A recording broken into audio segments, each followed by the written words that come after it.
ข้อ6ข้อสอบวิชาคณิตศาสตร์ฉบับ1มี2ตอนที่1เป็นข้อสอบถูกผิดซึ่งมีทั้งหมด5ข้อตอนที่2เป็นข้อสอบแบบเลือกตอบมีค่าคำตอบถ้านักเรียนทำข้อสอบจากวันนี้ด้วยการเดาโอเคเพราะฉะนั้นถ้าเดาก็คือตอนที่1ใช่ไหมตอนที่1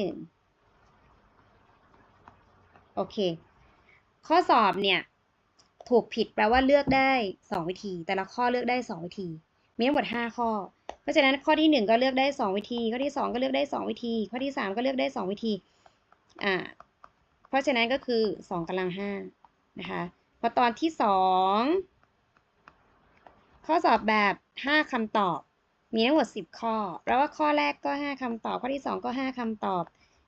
ไปถึงข้อที่10ก็5คำตอบเพราะฉะนั้น5คูณกัน10ตัวก็คือ5ยกกำลัง10เพราะฉะนั้นจำนวนวิธีก็คือ2กำลัง5คูณ5กำลัง10นั่นเอง